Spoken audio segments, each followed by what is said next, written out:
gue Jeki di Suara Juventini. Yohoi, bersama seperti biasa nih temen bincang-bincang di Suara Juventini. Kayaknya Ricky udah sering hadir. Siapa ya? Ricky ya? Ricky dong. Yohoi. Jadi gini teman-teman Suara Juventini, seperti biasa kita preview Super Copa nih. Wih, Super Copa ini berarti kan mempertemukan antara juara Serie A yang udah pasti Juventus terus 9 musim tidak tergantikan, nggak tahu tahun ini ya, dan pemenang Piala Copa Napoli yang tahun kemarin. Karena ini ada lagi corona, jadwalnya berantakan. Idealnya Super Copa itu sebelum Liga. Iya, ini berantakan, jadi di pertengahan jalan. Tapi mainnya di mana mainnya? Harusnya biasanya kan di... Oh iya, biasanya di luar. Chinese, ini di Italia. Di Italia. Di Roma biasanya sih. Gue belum lihat lagi. Cuman yang pasti ini jadwalnya menariknya ada di pertengahan musim. Seharusnya Super Copa itu identik dengan tes kekuatan. Tes kekuatan untuk memulai musim. Tapi sekarang ada di pertengahan musim. Gimana nih Rick, Super Copa nih Rick? Seru atau gimana nih? Atau biasa aja? Super Copa ya, menurut gue ya kalau melihat dua tim ini baik tetap seru lah bang, ya kan? Karena tetap salah satu dua tim yang terbesar di Italia ya kan. Maksudnya dari sisi prestasi dalam 3-4 musim terakhir ya kan. Napoli berjaya terus soalnya kan di Copa ya kan, walaupun di Serie A ya bersaing juga ya kan. Ya cuma gigit lah. Ya gigit lah. Walaupun nggak sampai nyodok Juve tapi sempat nggak gigit juga ya. Kita langsung aja lihat datanya. Ini kita ada data 10 musim terakhir di belakang dari 2009 sampai 2019. Yang juara adalah ini dari yang sebelah sini, sebelah sini yang runner up. Ternyata di Super Copa Juventus juga nggak setiap musim juara. Bagus banget. Nggak setiap musim juara. Tahun kemarin Lazio, tahun sebelumnya Juventus, tahun lagi Lazio, tahun sebelumnya lagi Milan. Melihat data ini gimana nih? Bahwa Juve ternyata trennya nggak selalu setiap musim juara di Super Copa. Iya. Melihat ini gue gimana ya? Kalau gue sih selalu optimis ya. Maksudnya kita menatap tim kesayangan kita di final ya kan, pasti kan akan selalu optimis gitu kan. Cuma kalau memang 2-3 musim terakhir ini memang semenjak Ronaldo datang malah bang, gue malah ngerasanya bahwa Juventus ini memang sering kalah gitu di Super Copa gitu. Gue juga nggak tahu kenapa gitu kan. Teranyar kemarin yang musim lalu kan sama Sarri. Kan sama Sarri itu pertama kali Cristiano Ronaldo kalah di Super Copa. Ya kan, di tim yang dia bela gitu. Kalau gue ngeliatnya Super Copa ini adalah modal. Modal buat Pirlo. Kenapa? Karena ya Pirlo kan newcomers. Anak baru lulus. Dia butuh pengakuan. Nah, salah satu trofi pengakuan yang bisa dia raih dalam waktu dekat ternyata Super Copa. Ini kan bisa menambah portofolio dia. Betul. Lu gitu nggak ngeliatnya? Ngeliatnya gitulah. Pasti sebagai anak baru, ya kan. Kalau lu bisa masukin satu trofi ke lemari lu, wah itu kapan lagi kesempatan itu, ya kan? Walaupun dalam satu musim kita punya 3 kesempatan buat masukin trofi, tapi itu berat. Jujur ya kan, apalagi saat ini Juve kelihatan posisi berapa 7 dong. Gua nggak tahu deh. Lu lucu juga lo kemarin ngomong apa balik ke settingan pabrik. Kemarin sempet komen di grup ya kan, kembali ke settingan pabrik lagi gitu. Gue pikir setelah menang lawan Milan terus gitu trennya makin meningkat ya. Kita nggak bisa nyalain Pirlo sepenuhnya ya, karena memang dari sisi kekuatan memang Juve berkurang gitu. Walaupun kemarin ya kita ngomong kayak gitu kan gak enak ke fans Milan ya kan. Fans Milan banyak yang ngomong ya kan, ya kekuatan gue berkurang segala macam. Kita kan komplainnya kan ya lu gak usah ngomong kekuatan berkurang gitu kan. Sekarang kan kita dibalikin ya kan. Gak usah nyari alasan lah kalau kalah. Tapi kita agak melebar dikit ngomongin lawan Inter tadi malam. 3 kata yang menggambarkan atau 2 kata yang menggambarkan atau mungkin cuma hanya cukup 1 kata yang menggambarkan tadi malam lawan Inter. Kurang puas, mengecewakan, atau apa 3 kata atau 2 kata 1 kata yang bisa menggambarkan pertandingan tadi malam? Mengecewakan. Jadi gua mengecewakan. Mengecewakan itu artinya di atas kurang puas tuh biasanya. Mengecewakan dia harus kurang puas. Pertama karena ya kalau bisa kita nonton pagi-pagi subuh ya kan itu kan butuh usaha ya dong. Effort banget kan, ya kan. Dan hasilnya ya mengecewakan, bikin nggak bisa tidur gitu. Maksudnya dengan skema dan pemain-pemain yang Juve punya sekarang yang semalam main itu harusnya hasilnya nggak separah itu gitu. Nah, gelandang tengah kita parah banget semalam. Gue prediksiin 2-0. Menang. Tapi 2-0 bener. 2-0 prediksi lu bener bang. Iya. Oke. Ini slide tentang siapa yang juara-juara. Ternyata Juve 2 musim terakhir baru juara lawan Milan. Ya, gue lupa nih 1-0 yang siapa nih. Kayaknya sih kalau nggak salah Dybala deh. Tapi gue nggak tahu, lupa tuh. Tapi ini Juve terakhir 2018. Kita mudah-mudahan 2020. Gue berharap Super Coppa ini emang diambil oleh Juventus. Sebenarnya jadi modal buat Pirlo. Mungkin kalau misalkan pelatihnya bukan Pirlo, Allegri ya, gue ya udahlah, dapat nggak dapat lah. Jadi kalau Pirlo harusnya sih dia dapat ya. Iya. Harusnya sebagai seorang Pirlo, ini kesempatan dia. Ini kesempatan dia untuk dapat trofi pertamanya. Karena buat seorang pelatih newcomers, trofi itu kan menjadi bukti gue bisa nih gitu. Oke, kita lihat slide berikutnya, ada data apa lagi. Nah, ini raihan trofi ya jelas lah ya. Juventus itu kan kalau kata orang kalau di Italia mah nggak ada lawan lah ya. Ya, kita nggak berarti kita di sini nggak usah perdebatkan Juve menang berapa kali, udah jelas tuh paling banyak Juventus. Napoli sebenarnya baru 2. Jadi sebenarnya ini Napoli juga nggak hoki di trofi ini. Jadi gila ya, 8 winners, 7 runner up. Saingan sama di UCL bang. Iya. Runner upnya saingan ya sama di Champions League. Iyalah orang ini terus. Ya Juve kan kalau nggak juara Liga ya Coppa Italia kan gitu kan. Jadi ya menurut gue ya wajar lah Juve udah paling pertama. Ini kita bicara pencapaian Napoli. Napoli berarti ya gue rasa dengan data seperti ini Napoli nggak punya tren yang bagus buat Super Coppa. Gitu sih. Walaupun dia kemarin mungkin nanti ada di data skor dan 0-0 menang lawan Fiorentina. Tapi menurut lu gimana? Apakah kalau melihat data seperti ini Napoli nggak punya tren di piala ini? Napoli gue lihat musim ini lebih fresh. Ya, karena kan dari sisi pelatih baru ya.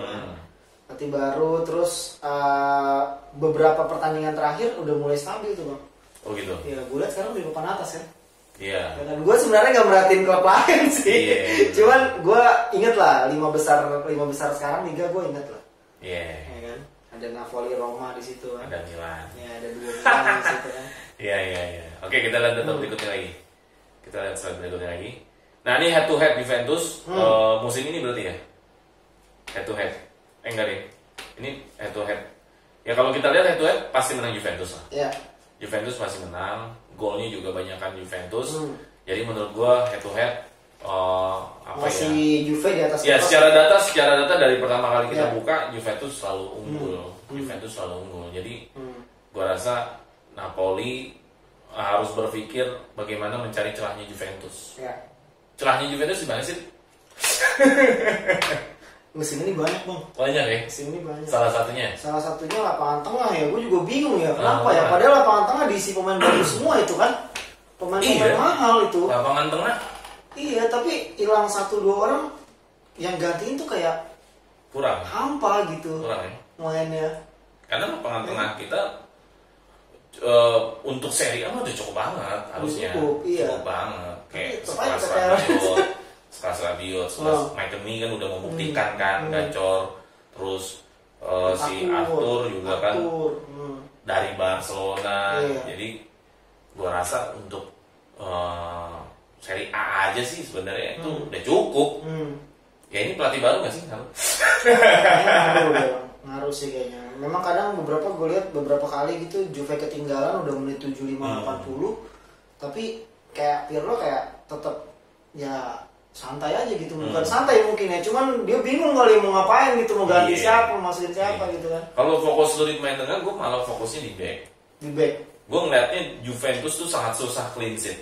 Iya memang sih kebobolannya nggak pernah parah, nggak pernah lebih dari 2 gol. Tapi itu kan membuktikan bahwa lu nggak bisa clean sheet, itu aja. Lu selalu kebobolan. Berarti kan kalau nggak bisa clean sheet, pertahanan lu pasti nggak beres. Iya. Ya kalau lu nggak clean sheet lawan tim besar masih mending. Katakanlah nggak clean sheet dan lawan Madrid, ya oke lah. Kalau lawan Munchen, oke lah.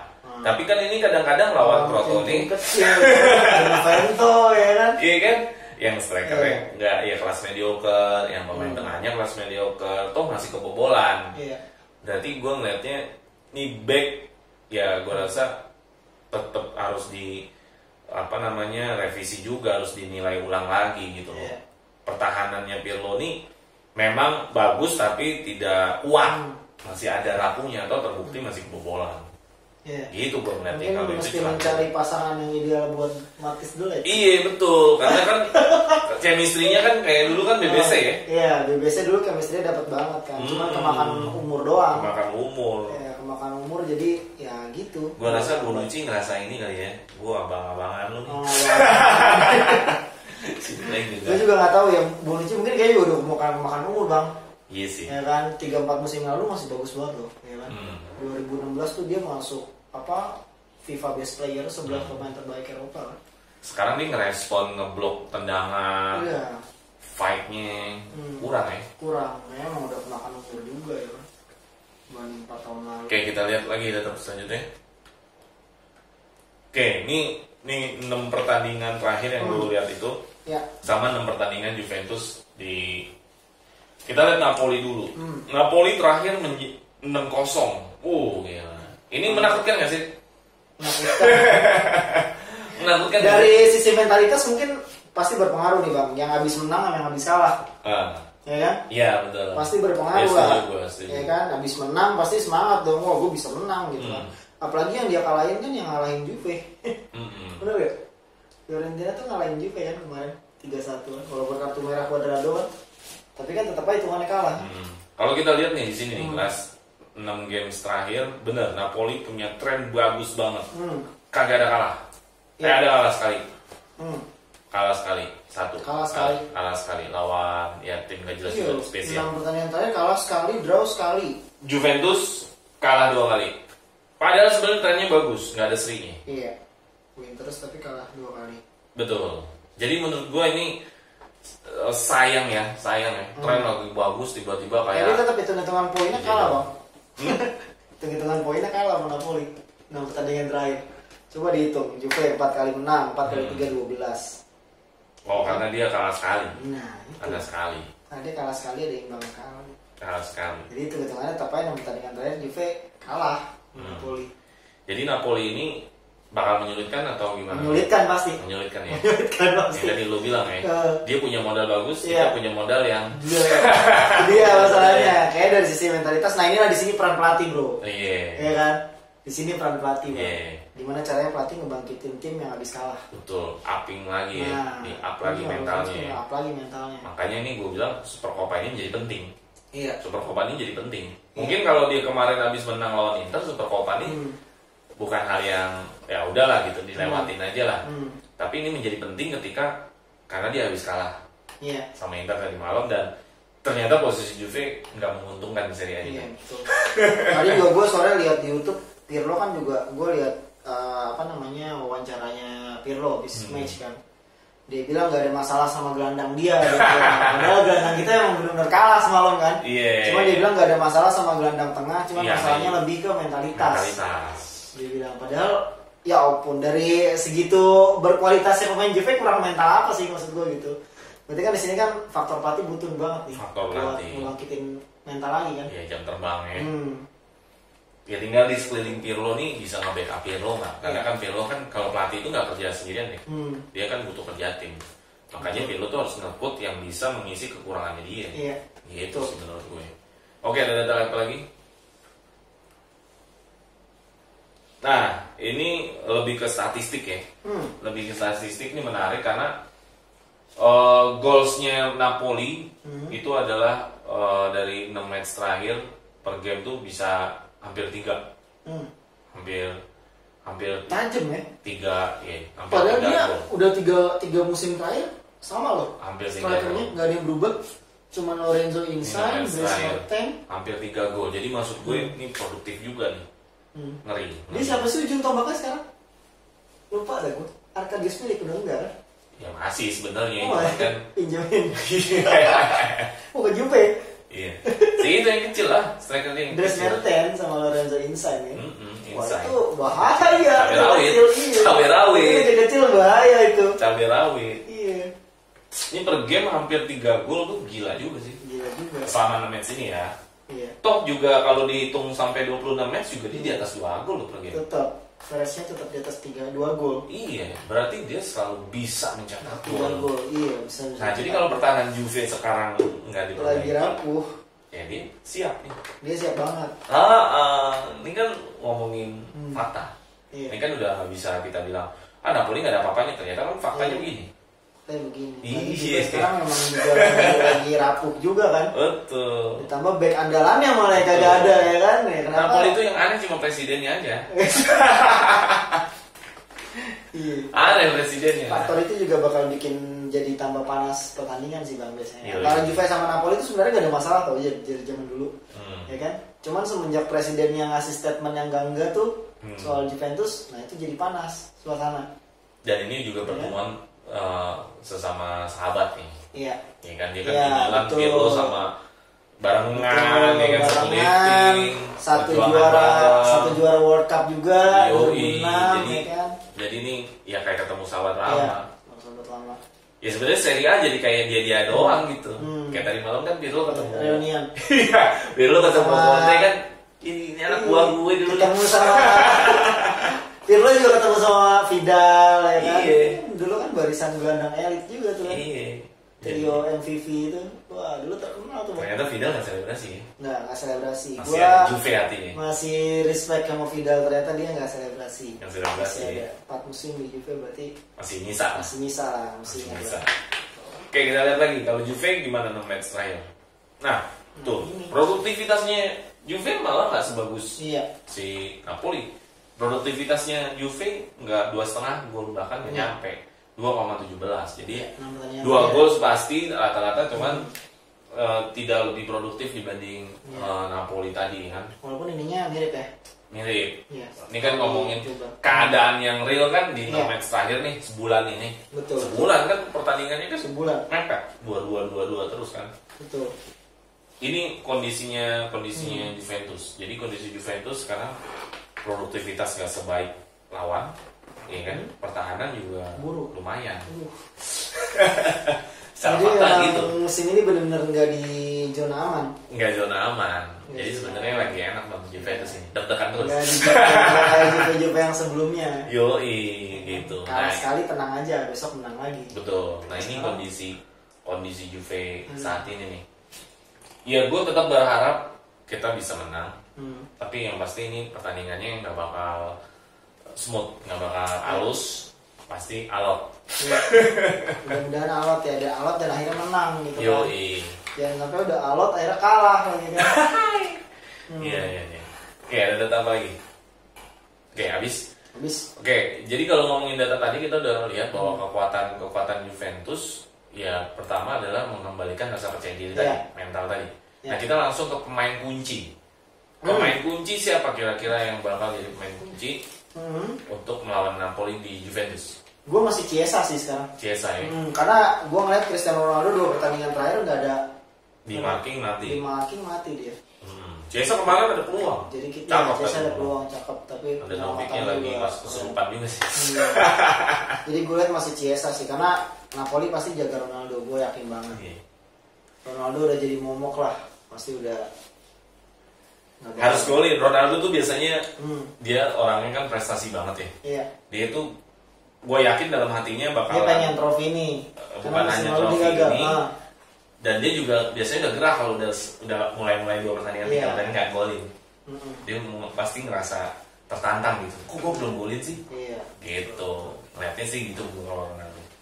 Pemain kunci itu ya. Iya. Tapi ngomongin bukan pemain kunci, ngomongin pemain yang kena COVID. Ini seberapa penting nih? Cuadrado. Pemain yang kena COVID itu justru nyawanya Bang. Dari belakang itu nyawanya. Matis De Ligt itu nyawanya banget. Karena aduh, gue lihat De Ligt sama Bonucci tuh sekarang ibaratnya kayak apa ya? Kayak ya lu nggak ada Bonucci nggak apa-apa deh, yang penting jangan De Ligt gitu maksud gue. Ya anehnya gitu ya, maksudnya dia yang paling lama. Nah itu dia. Padahal yang anak muda gitu. Padahal yang lain waktu cuma 2 hari 3 hari udah kelar. Ya doang memang. Itu dia lama. Yang mudah-mudahan bisa sembuh tepat waktu. Ini kapan sih? Hah? Ini kapan sih? 2 hari lagi. 2 hari lagi. Mudah-mudahan kayaknya sih nggak bisa bang. Tapi ya sudahlah, kita pakai pemain yang ada lah. Pemain kunci itu ya. Pemain kunci Chiesa sih gua. Yang membahayakan dari pemain Napoli ada yang lo tahu? Lorenzo Insigne lah. Dries Mertens, Lorenzo Insigne. Udah sih itu 2 ya. yang gua kenal banget sih. Itu masih nyawanya Napoli. Nyawanya Napoli banget itu. Perpanjang kontrak lagi kan kayaknya bakal jadi legend Napoli kayaknya itu. dua itu tuh kecil itu. Iya. Aneh ya kecil-kecil tapi. Kecil tapi gila. Kayak semalam juga tuh pemain kecil Inter tuh. Emang itu udah bagus nih. Barella itu tuh. Gila. Itu gue selama nonton, maksudnya nonton lihat pertandingan Inter sekilas-kilas, itu memang udah di format bakal jadi pemain besar itu. Timnas Italia nih yang bakal melimpahin pemain-pemain bagus. Italia memang itu 3 pemain itu kan. Chiesa, Zaniolo, Barella. Wah. Chiesa. Cakep sih Italia sih. Jadi pemain kunci tadi itu ya. Chiesa gue masih pede gue sama Chiesa. Tapi emang Chiesa sih gue ngeliat kemajuannya udah satu banget. Iya. Dia selalu punya ruang untuk shoot on goal. Iya. Tadi malam buktinya adalah shoot on goal. Gue liat juga kayaknya orangnya memang ambisius golin juga. Iya, kerja keras gitu. Iya, petarung. Gitu. CR muda ya. Iya kan sempat ngeliat kayak kayak CR muda lah, dia punya ambisi gede. Tadi pemain kunci. Formasi ini perlu dirubah nggak sih? Pirlo nih kayaknya udah patenin 4-4-2 nih. Walaupun dalam kenyataan di lapangan berubah juga sih, kadang-kadang menjadi 5-4-1 atau kadang-kadang jadi 3-5-2 kalau dalam nyerang. Tapi dia formasi breaknya itu adalah 4-4-2. Karena Pirlo selalu bermain dengan 4-4-2 tau bang, waktu dia jadi pemain. Di Italia 4-4-2. Kan dia ini formasi pohon Natal di Milan, berarti 4-3-1-2. Iya sih. Milan, kalau di Milan gue kurang ngikutin ya. Tapi kalau di Italia dia 4-4-2, di Juve sama Conte 4-4-2. Di Conte 3-5-2, di Allegri 4-4-2. Jadi kayaknya memang terinspirasinya 4-4-2 mungkin. Jadi dia ini banget ya memang 4-4-2 banget deh kayaknya. Nah ini perlu nggak dirubah nih formasi ini nih? Apa udah ngikutin konten? Kemarin gue baca komennya di apa namanya di artikel juga kan, katanya ada Ramsey main di kiri sama Frabotta semalam tuh buruk. Iya, Ramsey itu kalau gitu harusnya Ramsey bukan di situ. Ramsey nggak cocok. Mungkin bisa pakai 4-3-1-2, Ramsey di belakang 2 striker bang. Atau nggak 3-5-2. Ramsey itu nggak bisa jadi pemain sayap yang sifatnya, apalagi pemain sayap yang sifatnya melebar, nggak bisa. Ramsey itu harus gelandang serang. Iya. Karena saat ini gue lihat cuma Ramsey yang bisa gantiin peran Dybala, maksudnya gue playmaker di lapangan depan gitu, lapangan tengah gitu. Ramsey itu harus main di gelandang serang. Dia nggak bisa main di kayak McKennie. Kalau McKennie kan kita bicara nih pemain multifungsi. Iya. McKennie ini ibarat barang tuh portable, bisa di mana aja. Betul. Ya jangan disamain, sebenarnya nggak bisa. Nggak semua pemain bisa main di banyak posisi. Iya. Hanya pemain yang. Tuh, jadi semalam memang kesalahan Pirlo. Gue ngeliat gitu. Memasaknya tuh. Gue ngeliat gitu. Dia tubrukan mulu bang. Tubrukan terus. Ya kan? Gue ngeliat gitu. Gue ngeliat bahwa sekuat Juve hari ini untuk bersaing di Serie A udah lumayan, udah bisa memang. Tinggal balik lagi ke pelatih. Gue lebih fokus di pelatih. Gitu. Ya kan? Sekarang kita ngomongin Kulusevski, Chiesa segala macam, itu anak muda nggak sembarangan, McKennie nggak sembarangan. Kulusevski itu best player, pemain muda terbaik. Pemain muda terbaik. Chiesa tahu sendiri kualitasnya, iya kan? Rabiot, ya mungkin yang masih tanda tanya apakah ini pemain bagus atau enggak, Frabotta. Ya kan, mas tanda tanya ini main bagus apa enggak? Sisanya mah udah kawakan semua. Jadi menurut gua udah nggak salah pemainnya Juventus. Pelatih berarti masalahnya kembali ke taktikal. Iya, taktik. Ya kan, taktikal, mentalitas.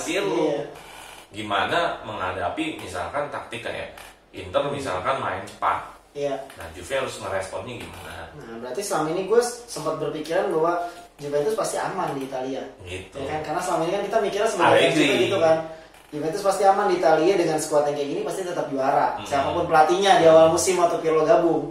Ya kan? Tapi ternyata nggak juga. Terbukti dong. Nggak juga. Ya. Jadi memang tetap nggak bisa. Ya walaupun kita belum bisa menjudge Juventus nggak bakal Scudetto. Karena memang bedanya juga tipis sih, Rik. Iya. 7 Bang. Ya 7. Kalau Milan menang soalnya 10 berarti nanti. 10 ya. Lumayan. Tapi kita sisa 1 pertandingan. Iya, kita masih sisa 1 pertandingan. Masih oke lah. Masih oke. Enggak, gue masih yang itu masih percaya bahwa yang kayak Liverpool aja bisa kekejar. Iya. Ya walaupun itu cerita-cerita ya dongeng juga lah masuk lah ya. Di atas 10 poin. Jadi kan sepak bola kan nggak bisa diterka-terka bro. Di atas 10 poin bisa dikejar itu sih sebenarnya dongeng juga waktu itu. Entah kenapa Liverpool bisa kekejar di atas 10 poin sama City. Nah cerita-cerita itu yang memungkinkan aja Juve bisa ngejar Milan, ngejar Inter. Gitu. Kalau skor gimana Rick skor? Skor gua 1-0 kayaknya. 1-0. Gue ya kurang yakin banget. Gak sekarang ada penalti. Gue 1-0 sih bang. Gue menilai 1-0 ya. 1-0 ya. 1-0 kayaknya dan itu terjadi di menit-menit krusial ya. Jadi sepanjang pertandingan kayaknya bakal jual beli serangan tapi nggak ada yang gol. 1-0 siapa yang golin? Ciesa ya. Iya Ciesa. Gue ngeliatnya 2-1 sih. 2-1, tetap kebobolan. Kalau gue nggak gue nyari clean sheet-nya Bang Jack. Gimana sih Bang Jack? Clean sheet. Kemarin gue memprediksikan Juve clean sheet 2-0 malah 2-0 buat Inter gameplay. Berarti gitu ya skornya. Iya, 1-0 gue. Dan gue berharap kita juara. Gue juga pengennya kita juara Bang. Balikin mental dan ini modal buat Pirlo. Ya gila lu baru ngelatih berapa bulan udah langsung ini trofi nih. Iya kan? Betul. Bahaya betul sih kalau ini nggak dapet sih sebenarnya. Membuat down para pemain itu yang tahun lalu nggak bisa dilakuin Sarri karena dia dipecat. Sarri awal musim nggak dapat trofi loh Bang, ya kan? Ya, emang masih si Allegri dulu ya? Enggak, awal musim udah Sarri. Super Copa itu Sarri yang kita kalah sama Lazio 3-1. Itu udah Sarri. Oh, udah Sarri. Udah Sarri. Awal musim kemarin. Tapi langsung hilang ya? Iya, langsung kalah. Abis itu kan udah walaupun liganya juara kan, tapi kan udah. Liga juara karena tren sebelum pandeminya bagus Juve. Jadi sebelum pandeminya Juve bagus, menang. Tapi setelah pandemi, Juve mulai drop. Untungnya dibantu sama Lazio-nya juga. Iya, jadi pas Lazio-nya habis pandemi itu drop juga. Kalau mereka nggak drop tuh, waduh gawat juga sih. Karena Inter akhirnya nyalip kan, Lazio malah turun Inter. Udah 1 poin doang. Nah musim ini orang-orang kebanyakan fokus sama Milan. Bener nggak? Iya. Banyak kan orang berita-berita ngomongin Milan. Terus akun-akun sepak bola ngomonginnya Milan. Media-media ngomongin Milan. Padahal sebenarnya yang nyodok Inter tapi bisa nyodok gitu. Ya sudah, Rick, kita doakan Pirlo pertama nih. Trofi pertama. Gue sangat bersyukur lah kalau Pirlo dapat trofi pertama. Gue juga sangat senang lah. Kenapa? Karena rasa deg-degan gue ke depan itu mulai bisa berkurang. Iya dong. Betul. Karena Pirlo udah punya pegangan nih. Betul. Tapi kalau misalkan dia nggak dapat trofi, gue nggak paham lagi nih Bang. Bakal akan terjadi pemecatan di pertengahan musim ya kan? Alah deh. Udah gitu aja kali ya. Oke teman-teman soal Juventus ini itu Super Copa yang akan kita bahas, menarik banget ya. Jangan lupa ditonton, menarik banget. Ya teman-teman juga ajak teman-teman yang lain untuk share, like, and subscribe di Suara Juventus ini sehingga dapat informasi, sehingga dapat penjelasan, ya. Sehingga teman-teman bisa menikmati nih pertandingan ke depannya. Oke, Fino Alvine, Forza Juventus.